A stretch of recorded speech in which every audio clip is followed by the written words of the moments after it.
आज हम हमारे शरीर के एक ऐसे जरूरी संदेश के बारे में बात करने वाले हैं जिसे अक्सर नजरअंदाज कर दिया जाता है।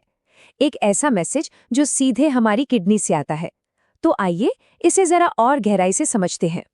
जरा सोचिए, एक आम सी सुबह है, वॉशरूम में कुछ ऐसा नजर आता है जो थोड़ा अजीब है। लेकिन होता क्या है, उसे बस जाने दिया जाता है, फ्लश किया और अपने दिन के कामों में लग गए। पर जरा रुकिए, क्या हो अगर ये एक ऐसा सिग्नल था जिसके लिए 15 दिन का एक बहुत जरूरी नियम जानना चाहिए? बने रहिए, ये राज आगे खुलेगा। तो आखिर ये सुबह का सिग्नल है क्या? चलिए सबसे पहले उन लक्षणों को समझते हैं जिन्हें ज्यादातर लोग देख तो लेते हैं पर अनदेखा कर देते हैं। ये कुछ बहुत ही आम लेकिन नजरअंदाज किए जाने वाले संकेत हैं, जैसे पेशाब में अमोनिया जैसी बहुत तीखी गंध आना, या कभी-कभी बिल्कुल उल्टा, एक अजीब सी मीठी या फलों जैसी महक। और सबसे कॉमन, पेशाब में ऐसा झाग बनना जो बना ही रहता है। लोग अक्सर इसे देखते हैं और फिर बस फ्लश करके भूल जाते हैं। और देखिए, यही सबसे बड़ी गलती हो जाती है। आम रिएक्शन क्या होता है? फ्लश करो और भूल जाओ। लेकिन अभी-अभी हमारी किडनी ने एक बहुत बहुत जरूरी सिग्नल भेजा था, एक मैसेज जिसे अनदेखा कर दिया गया।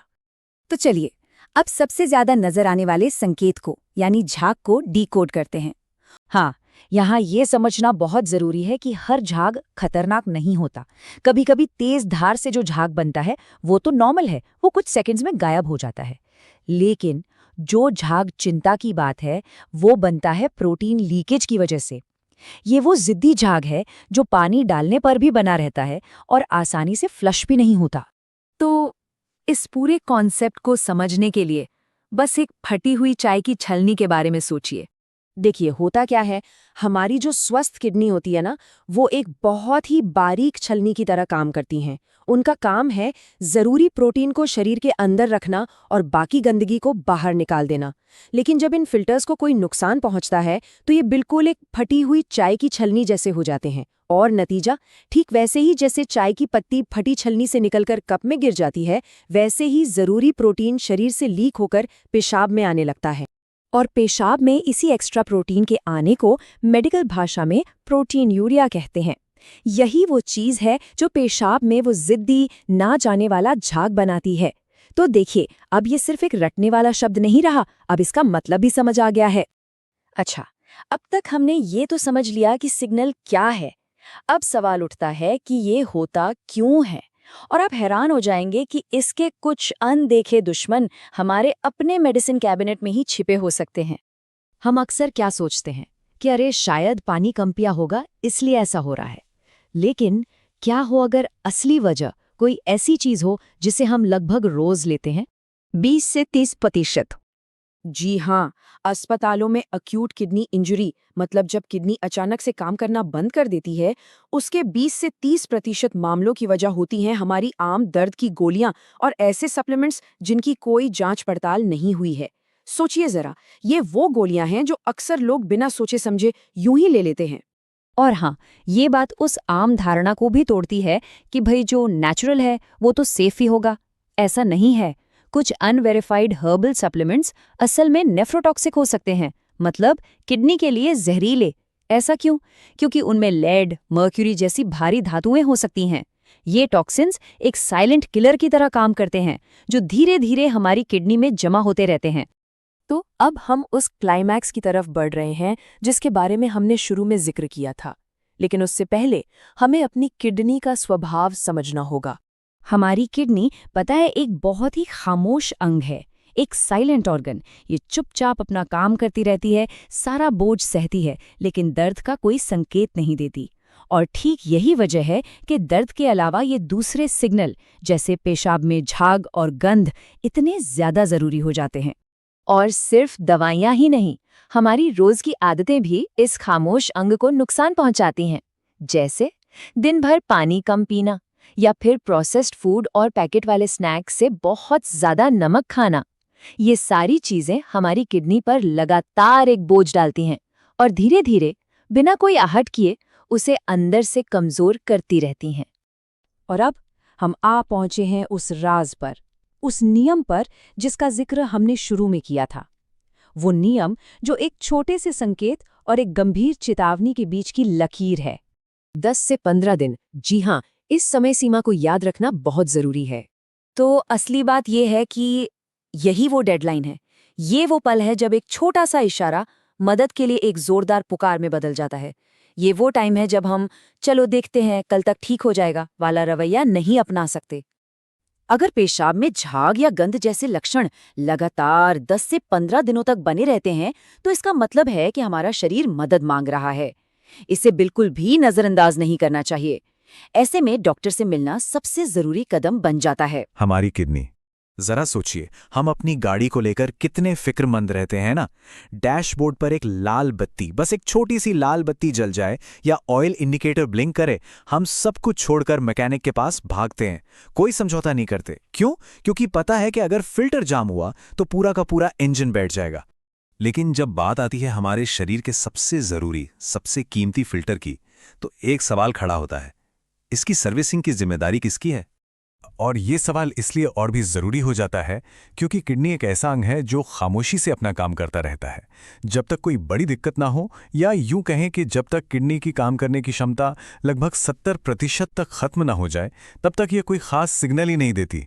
तो चलिए शुरुआत करते हैं एक बहुत ही आसान से उपाय से, जो लगभग हर भारतीय रसोई में मौजूद है, धनिया पानी। इससे किडनी के लिए एक तरह की रोज की ट्यून अप सर्विसिंग समझ सकते हैं। ये बड़ी दिलचस्प बात है कि एक मामूली सा दिखने वाला धनिया का बीज शरीर के अंदर कितनी स्मार्ट केमिस्ट्री का इस्तेमाल करता है। देखिए, ये सिर्फ पानी के प्रेशर से पाइपलाइन साफ करने जैसा नहीं है। आयुर्वेद में इसे मूत्रल कहते हैं, मतलब जो पेशाब की मात्रा को बढ़ाए, और मॉडर्न साइंस भी यही कहता है।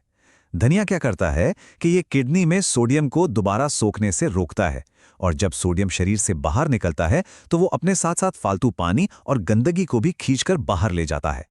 अच्छा, अब एक सवाल मन में आता है कि भाई रात भर भिगोने का झंझट क्यों करें? सीधे उबाल क्यों नहीं सकते? देखिए, इसके पीछे एक बहुत ही खास विज्ञान है जिसे कहते हैं कोल्ड एक्सट्रैक्शन।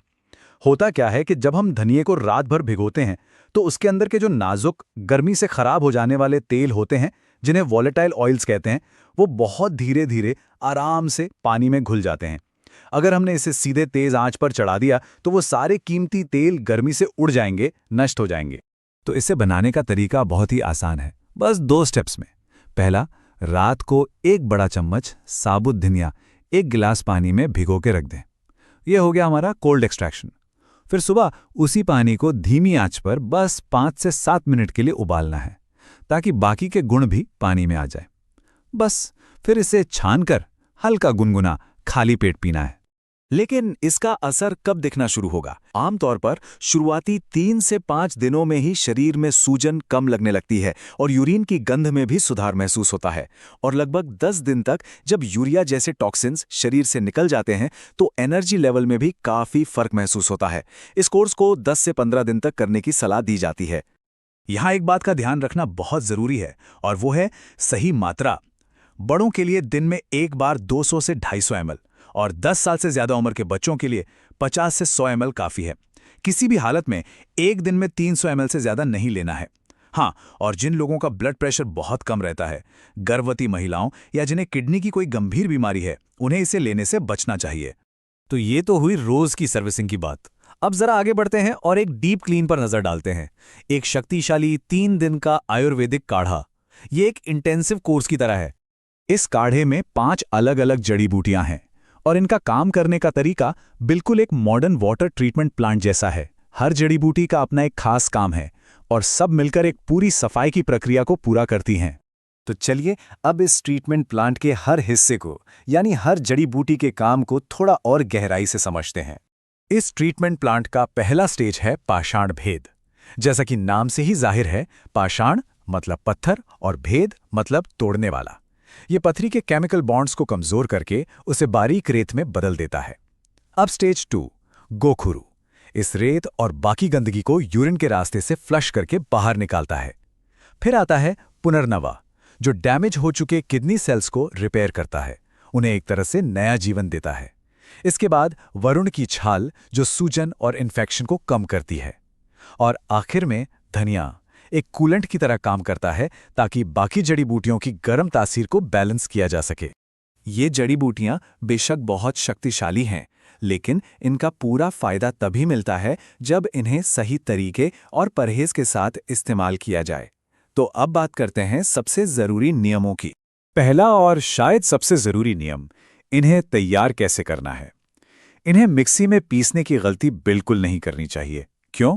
क्योंकि मिक्सी के ब्लेड्स जब तेज़ी से घूमते हैं तो बहुत गर्मी पैदा होती है और ये गर्मी इन जड़ी बूटियों के नाजुक औषधीय गुणों को ख़त्म कर देती है। इसकी जगह इन्हें इमाम दस्ते में दरदरा कूटना है, जिससे इनके गुण सुरक्षित रहते हैं। दूसरा नियम है 3 दिन का सख्त परहेज। नमक लगभग न के बराबर और दिन भर में 10 से 12 गिलास गुनगुना पानी पीना है। खाना बिल्कुल हल्का, जैसे मूंग दाल की पतली खिचड़ी या लौकी। कोई भी भारी खाना जैसे मीट, पनीर, राजमा या फिर पैकेट वाली चीजें बिल्कुल बंद। देखिए, इसका मकसद शरीर को कमजोर करना नहीं है, बल्कि पाचन पर खर्च होने वाली एनर्जी को बचाकर उसे शरीर की मरम्मत और हीलिंग में लगाना है। पर यहाँ एक सवाल उठता है, खास तौर पर आज के फिटनेस फोकस जमाने में, कि डिटॉक्स के दौरान प्रोटीन से बचने के लिए क्यों कहा जा रहा है? ये इतना जरूरी क्यों है? इसका वैज्ञानिक जवाब है हाइपर फिल्ट्रेशन। देखिए, जब हम ज्यादा प्रोटीन खाते हैं तो उसे पचाने के बाद यूरिया जैसा वेस्ट प्रोडक्ट बहुत ज्यादा बनता है। इस कचरे को साफ करने के लिए हमारी किडनी के फिल्टर्स पर जबरदस्त प्रेशर पड़ता है। उन्हें ओवरटाइम काम करना पड़ता है और ऐसी हालत में उन्हें खुद को रिपेयर करने का, आराम करने का मौका ही नहीं मिल पाता। इसे ऐसे समझिए, डिटॉक्स के दौरान किडनी पर प्रोटीन का लोड डालना ठीक वैसा ही है जैसे कोई मैकेनिक गाड़ी का इंजन खोलकर सर्विस कर रहा हो और हम उसे फुल स्पीड पर रेस दे दें। जाहिर है, जब सफाई चल रही हो तो नया कचरा डालना तो बंद करना ही पड़ेगा। और अंत में, डायबिटीज के मरीजों के लिए एक बेहद जरूरी हिदायत। अगर शुगर की कोई दवा चल रही है तो ये अनिवार्य है कि उस दवा और इस आयुर्वेदिक काढ़े के बीच में कम से कम 2 से 3 घंटे का फासला रखा जाए। ऐसा नहीं करने पर ब्लड शुगर का लेवल अचानक खतरनाक हद तक गिर सकता है, जिसका ध्यान रखना बहुत जरूरी है। तो कुल मिला के बात यह है कि प्रकृति में हमें ठीक करने की एक अद्भुत शक्ति है, लेकिन वो शक्ति तभी काम करती है जब हम अपने अनुशासन और जीवन शैली से उसके लिए सही माहौल बनाते हैं। सही मात्रा, सही तरीका और सही परहेज के बिना ये नुस्खे अपना पूरा असर नहीं दिखा सकते।